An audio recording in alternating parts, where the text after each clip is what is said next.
we completed 4 months of our powerful annual theme, Rising Higher, Growing Deeper. And we completed in April, if you were here, you remember we were fertilizing the soil so that we can get from being so focused on what is giving me instant gratification and look into the horizon. What is my life about? What is it that I want to bring forward? And so this brings us to May. May, the theme is Raise Your Voice. If you get the magazine, the Science of Mind magazine, it is colorful, it is expanding, and it has gotten a hold of me, as you can tell. It's just working me. So in May, we are going to take a look at confidence. That's what we're going to take a look at today. Next week, on Mother's Day, we are going to talk about boundaries. What a great topic for Mother's Day. And then Reverend Leslie is going to wrap up the month with conflict resolution and liberation of the self and in society. So a powerful, powerful month that is really asking us, what is it that we believe? Because here in this teaching, if you have been here more than 25 seconds, you have heard reminder to reminder that there's the good within you, within me, within us, and we are invited to use it. We are invited to create the life we came here to live. There's no more playing small. I loved how Rachel said, put on your big girl pants, right? No more playing small. This is it. Because this is not a dress rehearsal, beloveds. We are in May of 2025.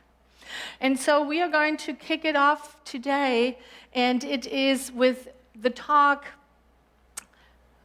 Confidence Unleashed, the art of self-advocacy. Now, those are some wonderful words. Wonderful words. Take a moment and define confidence for yourself. Think about the person that you know who is confident.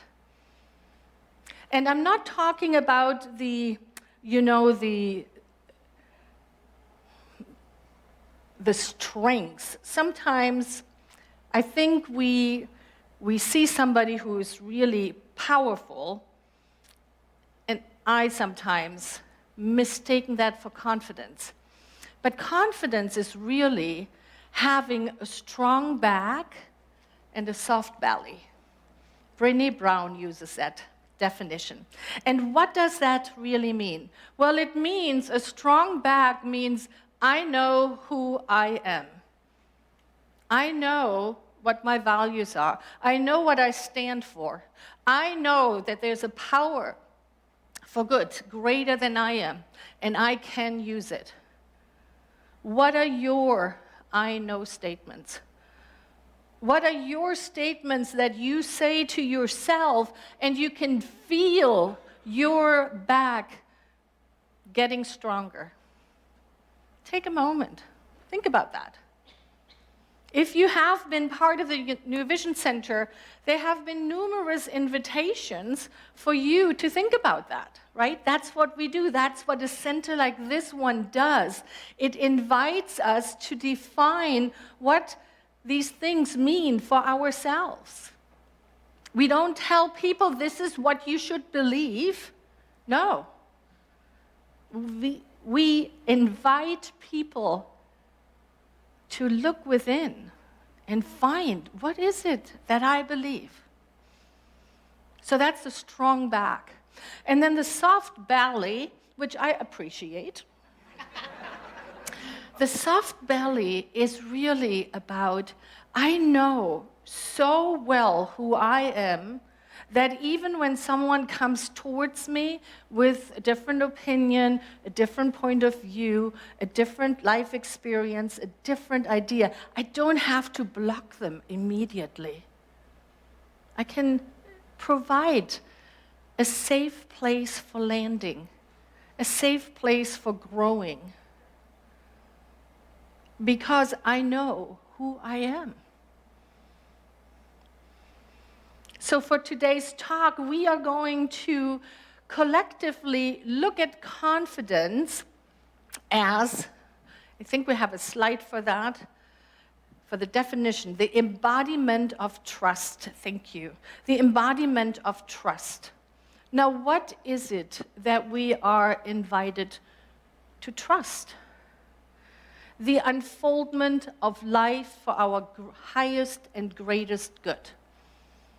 If you have watched any amount of talks here at the New Vision Center, you know what this hand motion represents. For me, it represents the continuous growing, expansion, recognition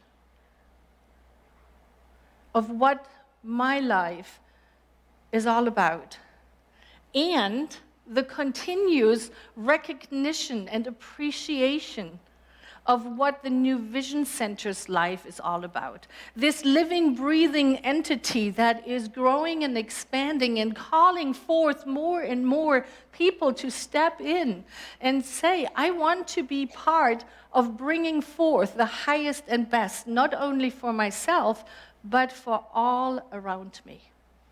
That is the trust that we are invited to embody.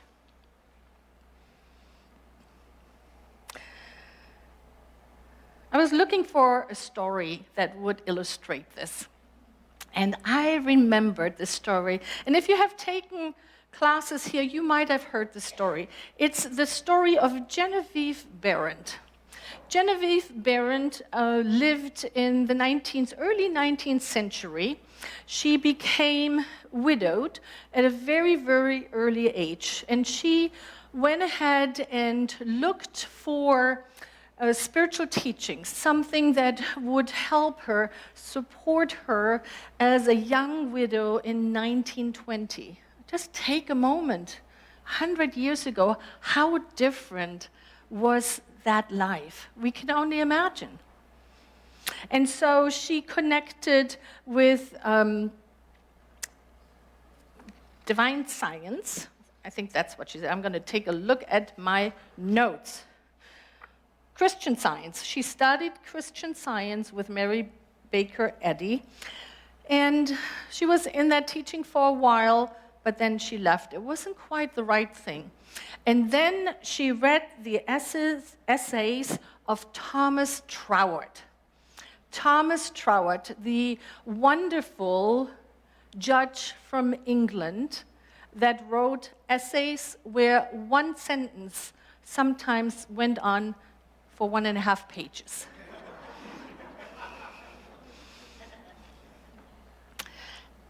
She heard of him, she read those essays, and she knew immediately, I want to study with this man. Take a moment. Have you ever had something happen in your life where you knew that you knew this is mine to do? I see a couple nods. Yeah? Right? Those moments where like, I don't know, but that's mine to do. So she had that moment. Couple challenges. She lived in America. Thomas Troward was in England. And he did not take any personal students. He made that very clear when she reached out to him with a telegram. He said, great, I don't know exactly what he said, but the gist of it was like, thank you, but no thank you.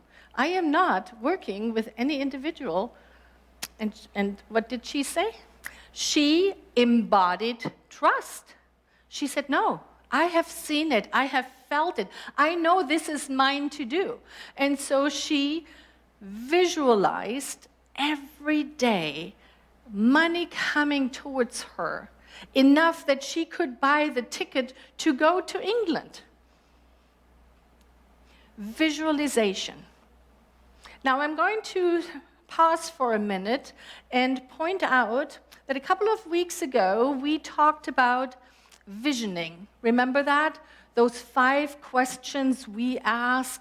So to catch the greatest vision, Spirit's vision for our life, for us, that's visioning. What Genevieve did is visualizing. That is where we had a picture, right? We saw something. Perhaps we saw ourselves on an island with a community where there were no walls, if you remember the story about our beloved Reverend Beverly. So visualizing is we have a picture. We might not even know exactly what does this mean, but we feel that connection within. And so that's what happened for Genevieve. Every day, she saw herself walking up that, it's not a runway, what is that called, up to a boat? Ramp. That one. She saw herself walking up onto this ship, this big ship, to take her to England. And you will not be surprised, within a short period of time, she manifested the money and she was able to go. So she sends another telegram to Thomas Troward, I am coming. And he says, I still don't take clients or students. Well, she goes over, he's very gracious, they meet and they have conversations. And he said, I admire what you do, and I do not take any personal students. And that goes on for a little while, and she wore him down. Eventually, he says, okay, all right, I can see that you're determined. So I am going to give you a riddle. And so he gave her a riddle. Now, in that book, whatever that book is that I read, there was the riddle. I didn't get it, so I'm not going to share that. However, she did. She was able to connect on that deep level. She solved that riddle. She let him know, and he said, okay. So for 2 years, from 1912 to 1914, she studied with Thomas Troward, the person who said, I don't take any personal students. Now, has that ever happened to you? Do you have an example where something said, no, this is not going to happen, but you embodied the trust with such confidence, with such knowingness, with a soft belly and a strong spine, that it just unfolded? I love that story, and it reminds me that our founder, Dr. Ernest Holmes, talks about that so powerfully when he says, life is a mirror and will reflect back to the thinker what they think into it. It is the very basic understanding of our teaching that whatever happens in our life has something to do with what I think. Whatever happens in your life has something to do with what you think.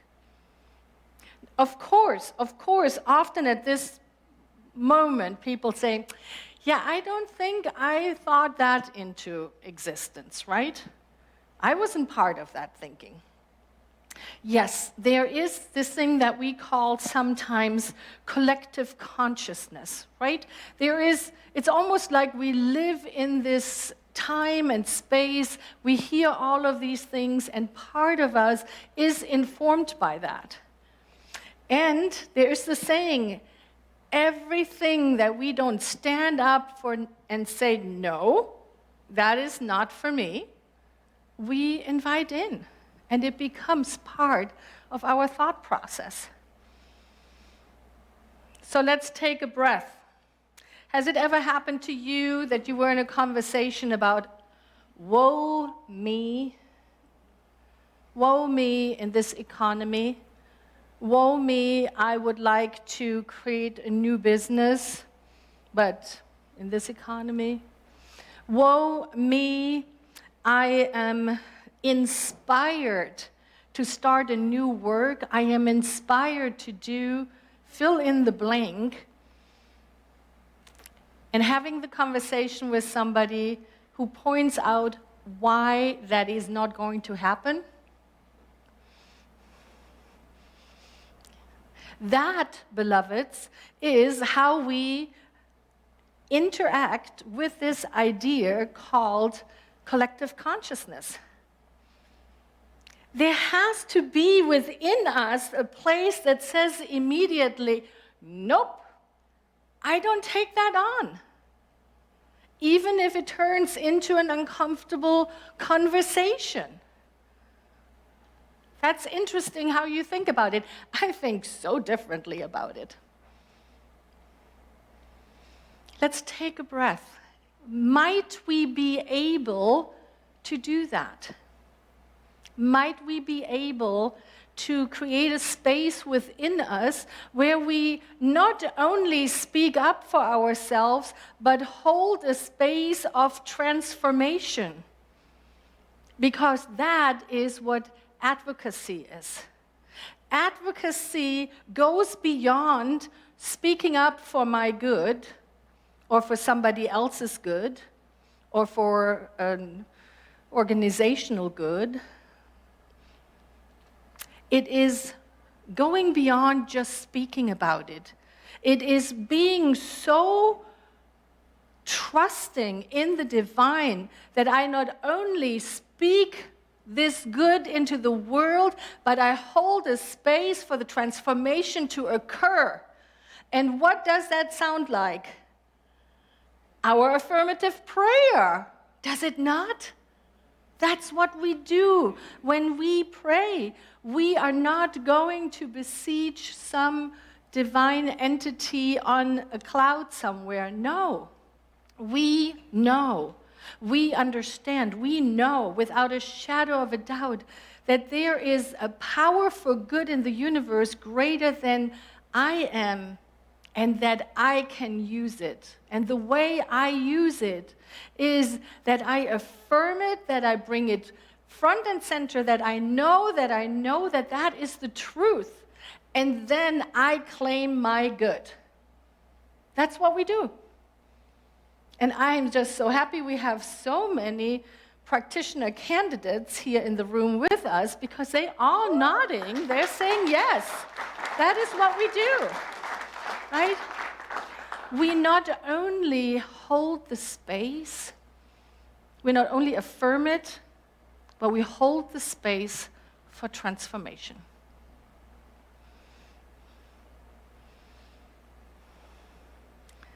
What is imperative is that we spend time and asking ourselves, what do I believe about the universe?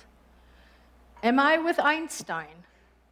Do I believe that this is a benevolent universe? Because he said every person has to come to that decision point. Is this a benevolent, a kind universe, or is it against itself? In the Bible it says there's not a house divided against itself. It is all the same. If we claim that we believe that this power for good that we call God, that we call love, that we call spirit, that it is for us, well, let's live it. Let's have our lives be the result of it.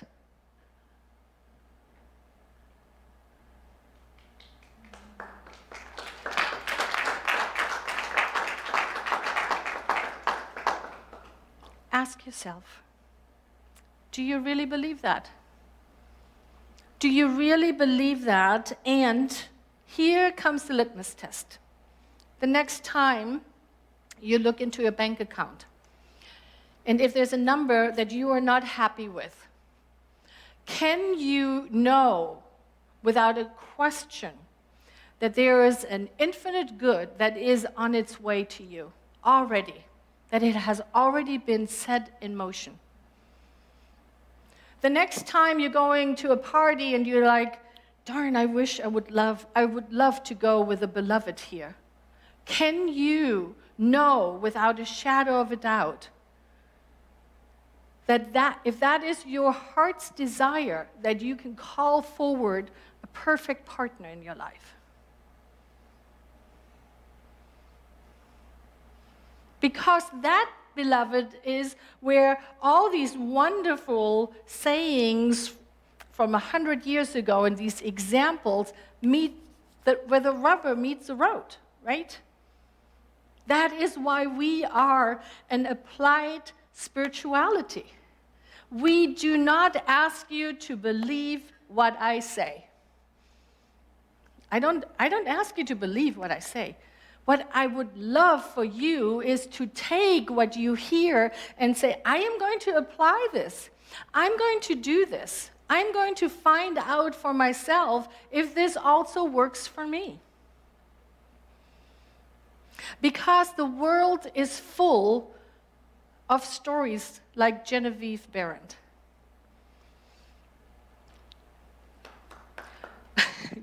Thank you, but you don't have to clap every time. Thank you. Let's add your story to it. And you might say, well, how would I do this? How would I go about it? What about every morning when you brush your teeth, as you look into the mirror, see yourself in the mirror and see yourself in the situation that you want to bring forth? If you feel like I have a book in me that I want to write, well, place yourself perhaps at the corner bookstore and see yourself sitting there while people are waiting to open the door and there's a line out the block to come and meet you. That is visualization. Perhaps if you want to buy a new home, if you feel like I want to have a place that represents where I want to live and the light just so. Every morning when you brush your teeth, see yourself in the kitchen looking out into the backyard and feel it with every cell of your being. Science has shown that in order for us to create those new neural pathways in our brain, it doesn't take a one-time 3 hours sitting in meditation visualizing. What supports new neural pathways is repetition. Repetition. Do it every day. I just came up with the idea of doing it when I'm brushing my teeth, and it is incredible, because that is what I'm busying myself with. And so that, beloveds, is really the invitation for this week. Visualize.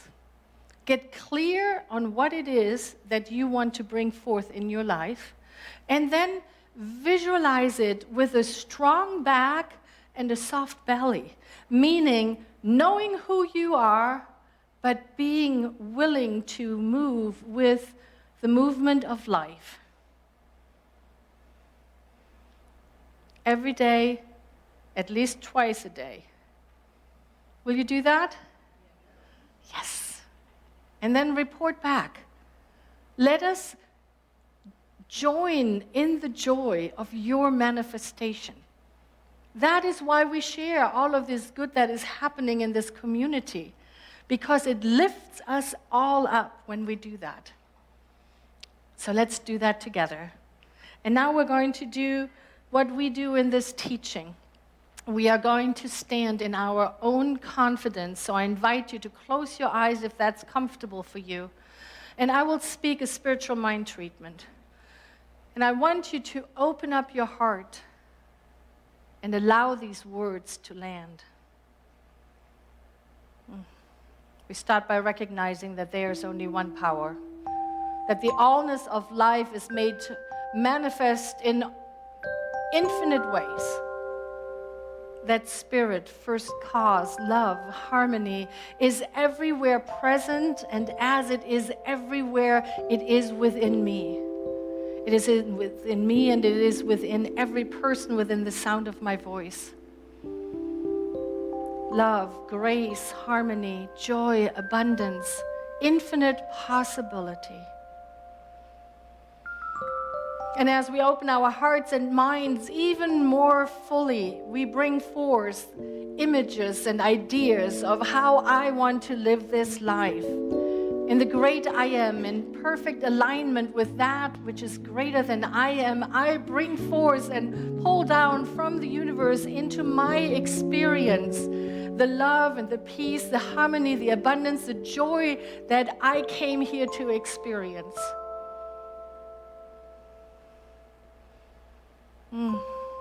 And immediately, I feel great gratitude. Just this deep knowingness that this is how life works. And so there's nothing more to do but to just simply place this word into universal law, knowing that all beloveds who have placed their prayer into our ministry of prayers have been uplifted. Simply let it be, I let it go. And together we anchor this truth as we say, and so it is.